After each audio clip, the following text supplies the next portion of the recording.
I am so sorry if I'm sweating. I'm sweating because I just took a shower because I didn't want to look dirty on the video. I'm sorry. I remember you say you shower 2 times every day, and because you shower 2 times every day, you inspired me to shower at least 1 time a week. No, I'm just kidding. But I did shower because I got a haircut and I had hair all over the place and I looked like an animal and I didn't want to scare you. Um, Hi Sarah, how you doing? I miss you. I miss talking to you. I miss making the videos, and I can't wait for you to start making your videos.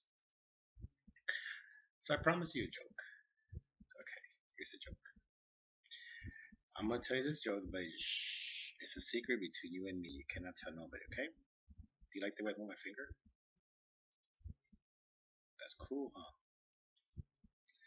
I got big hands. In my family, the Lostanovs family, we have big hands. It's part of our makeup, of our DNA. A lot of us are tall. A lot of us have very very big hands. I have big, big hands. My hands are bigger than my stomach. My hands are bigger than the bathroom in my house. I have giant hands. They would scare you. If you saw them live, you would get scared. They're like this. Look.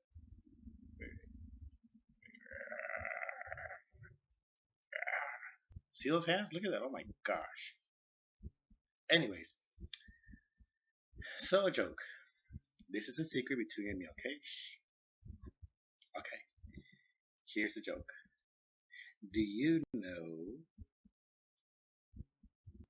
Because I remember that you told me there's a lot of Koreans in your country, which I thought was weird. Why Koreans go to Philippines? But I don't know. Anyways, do you know how Koreans name their children? Oh, I'm sweating. Sorry, I'm so embarrassed. I'm sorry. It's not sweat from working hard or the sun. It's just from the hot shower. I guess the water's still coming down off me. I'm sorry. Maybe I should delete this video and do it all over again. I feel so embarrassed. Anyways, do you know how the Koreans name their children?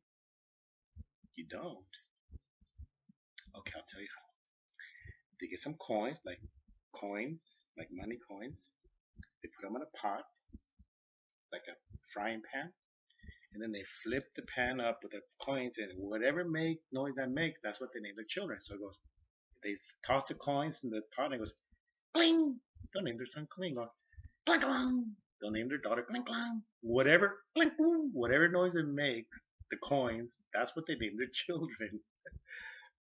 Shh, don't tell nobody because you can get people offended. But I know you're not a Korean, so I didn't think you get offended. That's joke number one.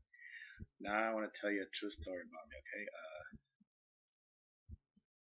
I don't know if I should tell you an embarrassing story or a funny story or like a sentimental story or like a teaching story where I could try to teach you like a little suggestion or lesson or give you a tip story. Uh, what story should I tell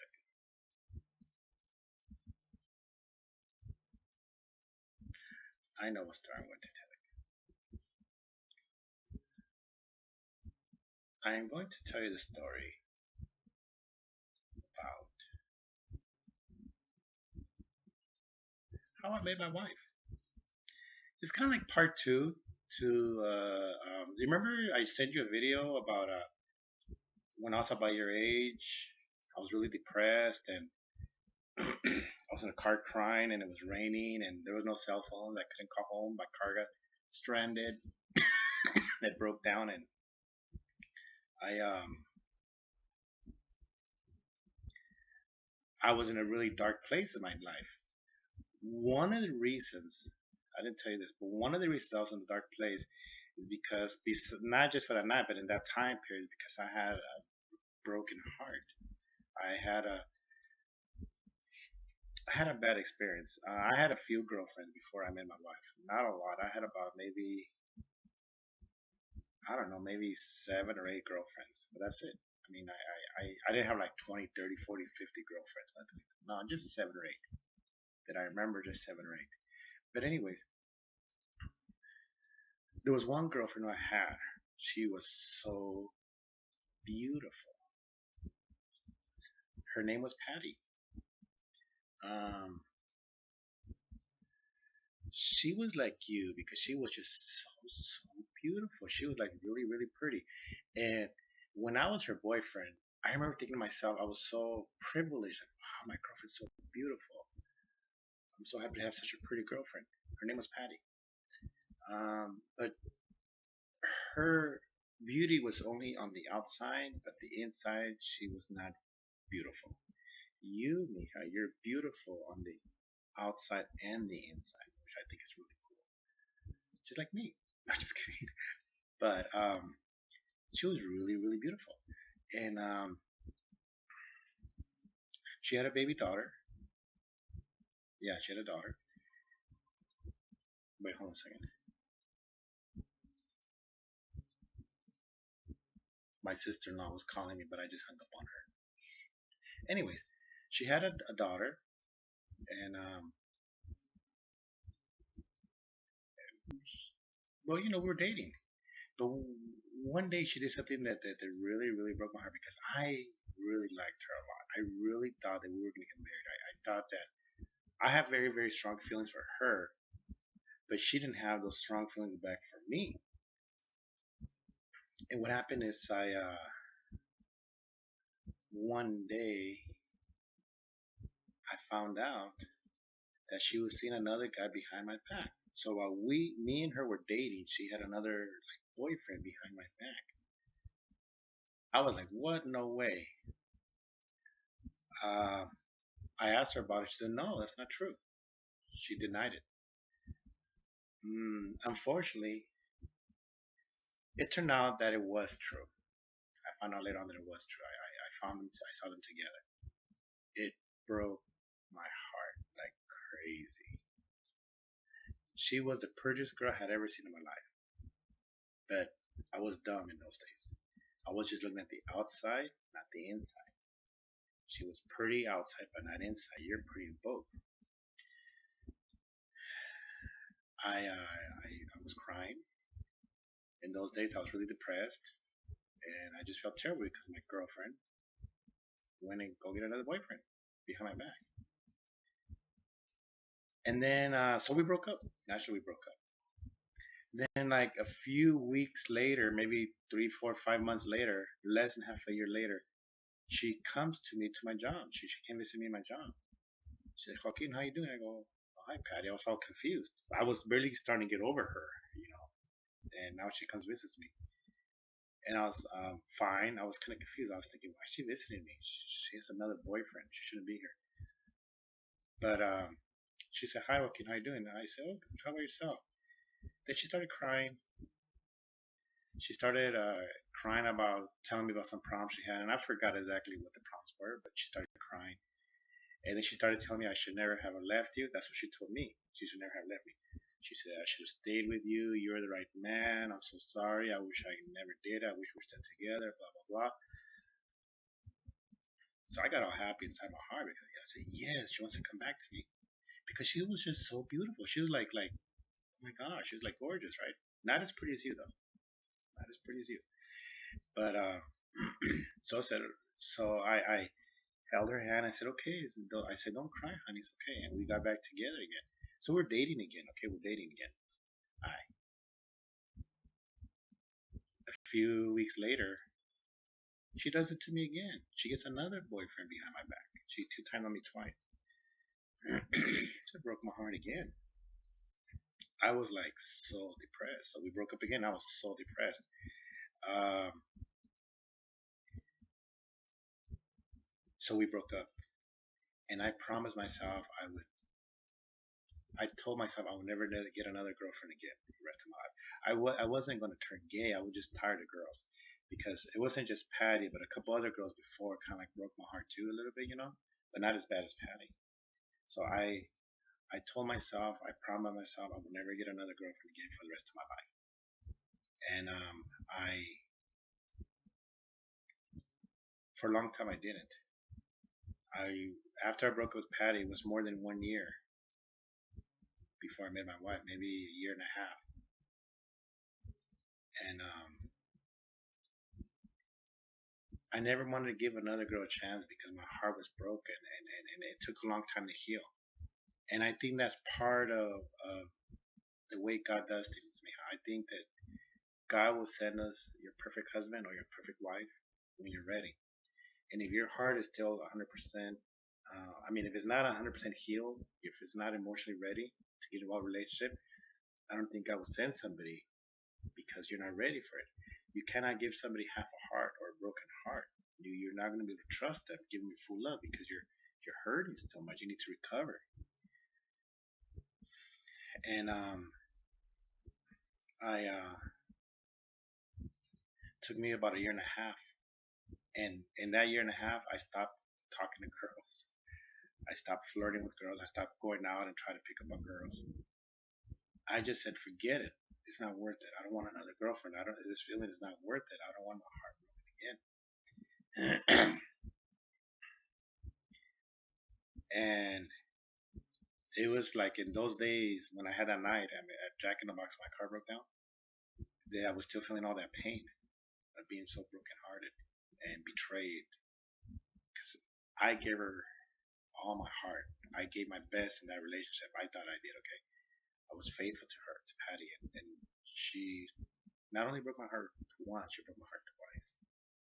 So I just kind of gave up on women. I said, forget it, it's not worth it. And the months passed, and another month, and a year and a half, and then God put Maria in my life. Now, I lied to you. I told you I was going to tell you about how I met my wife Maria, but I changed my mind. I'm going to leave that for a different talk. I think today, instead, I just want to let you know that a story about me, that my heart was broken really bad, and I had to give it time to heal before God could send somebody to my life. And I don't know if that's the same for everybody else, or just me, or maybe you too. I don't know. I wouldn't worry about it. You, Mija, are so beautiful. You have such a beautiful character. You're like a great, great girl. Any guy in this world would be lucky to have you. And I'm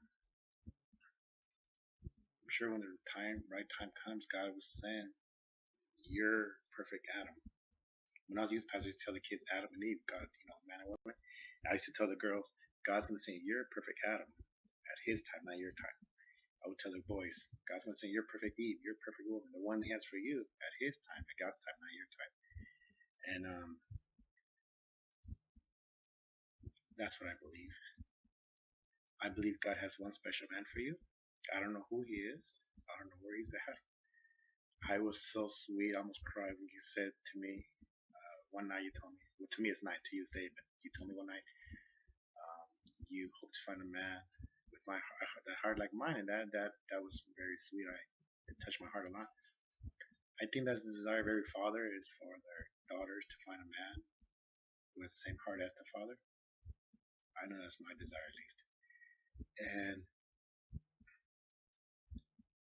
when you're really, really ready, God will send you that man, that young man. And even though it's hard to wait, it's gonna make it all that much more special once you do get together with him. See, many times we humans we make the mistake of just we don't want to be lonely, so we get involved in any relationship or whatever, and we settle and we don't wait for God's best because we settle. And a lot of times that's why relationships don't work out. A lot of times that's why people get broke up or divorced. They thought he was the right one, but he wasn't. They need to wait on God. Um, you're very young. You have time. I think that you should focus on yourself and your baby and your future, what it is that you want. I know you mentioned to me that you want to be part of the military in your country. I know you mentioned about maybe going to Denmark and working. And I forgot what you can do in Denmark. I don't know, but whatever dreams and desires you have, Search those out. Work on those. If your desire is to go back to school, then go back to school. If your desire is to learn a career, then learn a career. Or if your desire is to whatever it is, to get involved in ministry again, then do it.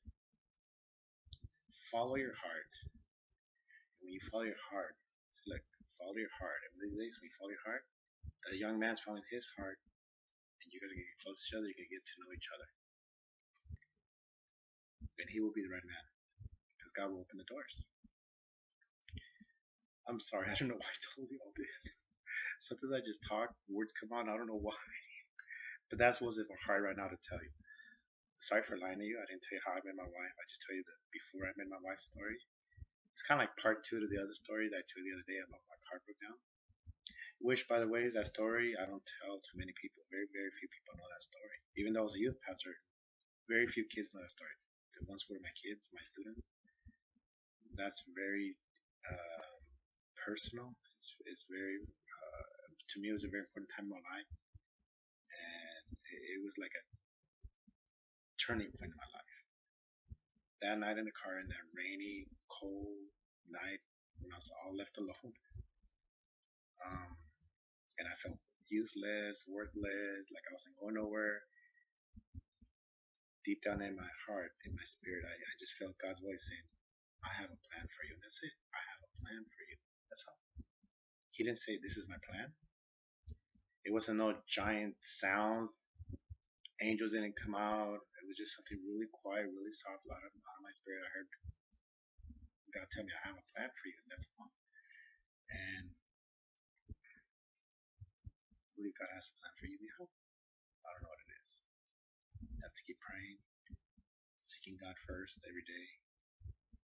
And He's going to open doors for you here and there. And before you know it, your life is going to go a certain direction. When you look through the different doors God opens for you. Okay? Hold on a second. Sorry. I'm sweating again. Embarrassing. Okay. For now on, next time I make you a video, I'm going to take a bath. Wait to get all dry. Then I'll make the video. Because I feel like a fish. I'm all wet. That's cool though. Because you know me, I love fishes. You know, I want to be a fish.